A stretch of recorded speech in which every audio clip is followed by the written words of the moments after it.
जय महाराष्ट्र विद्यार्थी मित्रांनो, मराठी माहिती केंद्र या यूट्यूब चॅनलवर तुम्हा सगळ्यांचे स्वागत आहे। विद्यार्थी मित्रांनो, तुमच्यासाठी खूप आनंदाची बातमी आहे। परमनंट पदांची सरळ सेवा जाहिरात जी आहे ती प्रसिद्ध झालेली आहे। त्यामध्ये वेगवेगळे पद भरून घेतले जात आहेत। ही पदभरती 31 जानेवारी 2025 रोजी प्रसिद्ध करण्यात आलेली आहे। यामध्ये परमनंट पदांसाठी पदभरती होत असून बाळासाहेब सावंत कोकण कृषी विद्यापीठ दापोली जिल्हा रत्नागिरी याच्यासाठी जे काही कृषी विद्यापीठ आहे यांच्यामध्ये पदभरतीची जाहिरात आलेली आहे। त्याविषयी आपण पूर्ण डिटेल्समध्ये माहिती पाहणार आहोत, त्यामुळे व्हिडिओ शेवटपर्यंत नक्की बघा आणि अशाच नवनवीन माहितीसाठी आपल्या चॅनलला सबस्क्राईब करायला विसरू नका। तर चला व्हिडिओला सुरुवात करूया।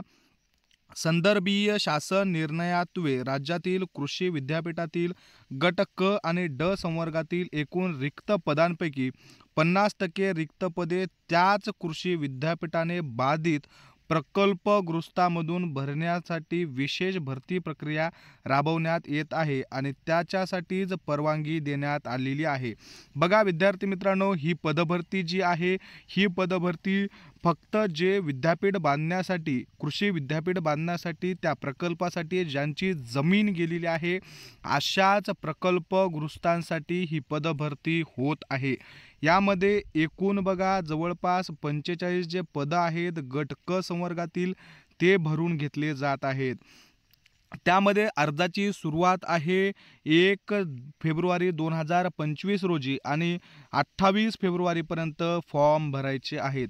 विद्यार्थी मित्रांनो, एक गोष्ट लक्षात घ्यायची आहे, तुम्ही पूर्ण महाराष्ट्रातून असाल तर तुम्हाला इथं फॉर्म भरता येणार नाहीये। जर तुमचं फक्त त्या विद्यापीठासाठी, आता इथं त्यांनी सरळ सांगितलेलं आहे की त्याच कृषी विद्यापीठाचे बाधित प्रकल्पग्रस्तांमधून, म्हणजे आता समजा हे कुठलं रत्नागिरीचं जे काही कृषी विद्यापीठ आहे, आता तुम्ही समजा तुमची जमीन जी आहे ती दुसऱ्या कुठल्या विद्यापीठासाठी जसं पुणे विद्यापीठ असेल दुसरं असेल त्या विद्यापीठासाठी जर तुम्ही प्रकल्पग्रस्त असाल, त्या विद्यापीठासाठी तुमची जमीन जर गेलेली असेल तर मात्र तुम्हाला इथं अप्लाय करता येणार नाही। जे विद्यापीठ बांधण्यासाठी, म्हणजे आता कोणतं की बाळासाहेब सावंत कोकण कृषी विद्यापीठ, हे विद्यापीठ बांधण्यासाठीच ज्या विद्यार्थ्यांची जमीन गेलेली आहे, जे प्रकल्पग्रस्त झालेले आहेत त्यांच्यासाठीच ही संधी असणार आहे, त्यांनाच हा फॉर्म भरायचा आहे। यामध्ये वेगवेगळे पद आहेत, जसं कनिष्ठ संशोधक सहाय्यक असेल, कनिष्ठ अभियंता असेल, वरिष्ठ लिपिक असेल, त्याचबरोबर कृषी सहाय्यक असेल, विजयंत्रीचं पद असू द्या किंवा वरिष्ठ प्रयोगशाळा तंत्रज्ञ यांचं पद असू द्या, त्यांना S8 आणि S10 ही पदश्रेणी देण्यात आलेली आहे। प्रयोगशाळा सहाय्यकचे सुद्धा पद आहे। प्रयोगशाळा सहाय्यकचं त्याबरोबर PHM मधून वगैरे वेगळे जे कॅटेगरी असतात त्यांच्यातून आहेत। तांडेल वगैरे जे काही आहेत बरेच जवळपास वाहनचालक असेल, कुशल मासेमार असतील, अशा सगळ्यांसाठी ही पदभरती होत आहे। त्यानंतर बघा गट क चे पदानंतर गट ड चे एकूण 204 पद भरून घेतले जाणार आहेत। त्यामध्ये शिपायासाठी एकूण 36 पद भरून घेतले जात आहेत। माळीसाठी एकूण 5 पद भरून घेतले जात आहेत। पहारेकऱ्याचे सुद्धा 10 पद आहेत। स्वच्छता निरीक्षक असेल, मदतनीस असतील, असे एकूण 150 मंजूर पद आहेत। 142 + 8 संभाव्य। यामध्ये बघा पे स्केल किती आहे, किमान शैक्षणिक अर्हता किती असणार आहे, परीक्षा कशा पद्धतीनं होणार आहे, त्याचं मार्क्स कोणत्या विषयाला किती असणार आहेत, किती मार्काचा पेपर आहे आणि वेळ किती असणार आहे, हे पूर्ण डिटेल्समध्ये त्यांनी दिलेलं आहे।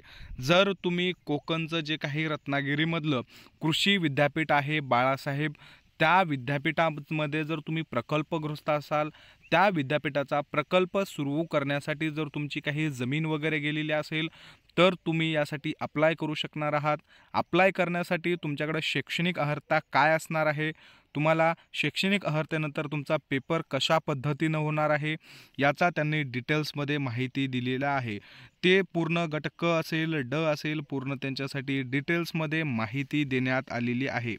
तुम्ही जर या पदांसाठी इलिजिबल आहात, तुम्ही फॉर्म भरून इच्छित आहात, तर ही PDF मी तुम्हाला आपल्या टेलिग्राम चॅनलला देतो. तिथं जाऊन तुम्ही सगळे डिटेल्स आधी वाचा आणि त्यानंतरच फॉर्म भरा. अर्ज करण्याची पद्धत पद्धतीनं असणार आहे बघा.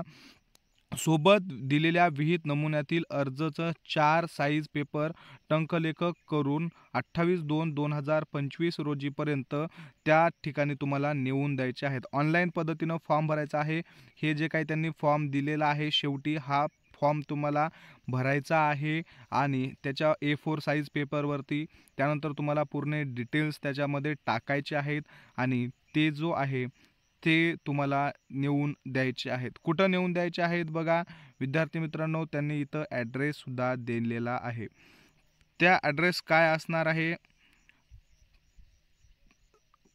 कुलगुरू डॉक्टर बाळासाहेब सावंत कोकण कृषी विद्यापीठ दापोली, तालुका दापोली, जिल्हा रत्नागिरी इथं तुम्हाला सादर करायचे आहेत. वयोमर्यादा असणार आहे कमीत कमी 18 वर्ष आणि त्यानंतर तुम्हाला अराखीवसाठी 38, OBCसाठी 43 आणि बाकीच्यांसाठी कॅटेगरी वाईज त्यांनी दिलेलं आहे. यामध्ये तुम्हाला कॅटेगरीमध्ये जे काही कास्ट सर्टिफिकेट वगैरे लागतात त्यांचीसुद्धा माहिती देण्यात आलेली आहे. विद्यार्थी मित्रांनो, सगळ्यात महत्त्वाचं फीज बघा. NHMचे जसं काही डिमांड ड्राफ्ट द्यायचा असतो त्याच पद्धतीनं तुम्हाला इथं डिमांड ड्राफ्ट द्यायचा आहे. परीक्षा शुल्क जी आहे ती अराखीवसाठी 1000 असणार आहे आणि मागास वर्गासाठी 900 रुपये असणार आहे.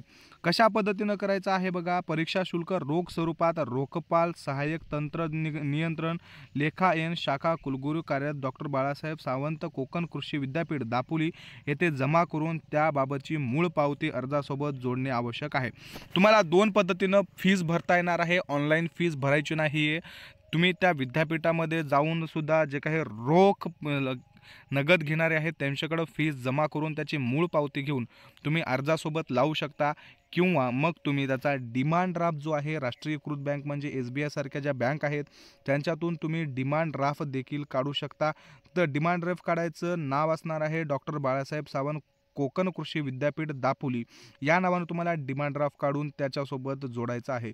परीक्षा शुल्क तुम्हाला वापस भेटणार नाही, नॉन रिफंडेबल आहे.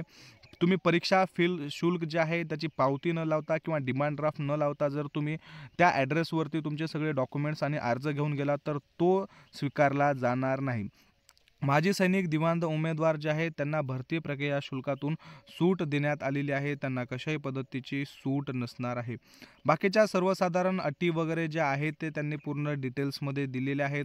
तुम्ही पाहून घेऊ शकता. अर्ज आहे, अर्ज कशा पद्धतीनं भरायचा आहे, तुमचा फोटो वगैरे लावायचा, सगळं मराठीतून दिलेलं आहे. जे काही विचारलं ते तुम्हाला तिथं द्यायचं आहे.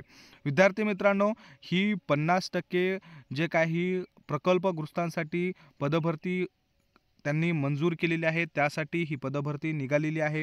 याची जशी सरळ सेवेतून जी पदभरती होईल ती पदभरतीसाठी जसे फॉर्म निघतील, जशी ॲड येईल तशी तुम्हाला त्याची माहिती व्हिडिओ बनवून आपल्या चॅनलवर दिली जाईल. विद्यार्थी मित्रांनो, आपण अशीच नवनवीन माहिती आपल्या चॅनलवर पाहत असतो, त्यामुळे तुम्ही आपल्या चॅनलला सबस्क्राईब करून ठेवा. त्याचबरोबर तुम्हाला व्हिडिओ आवडला असेल, माहिती दिलेली आवडली असेल तर लाईक करा. सगळे PDF नोट्स मिळवण्यासाठी टेलिग्राम चॅनल नक्की जॉईन करा. धन्यवाद.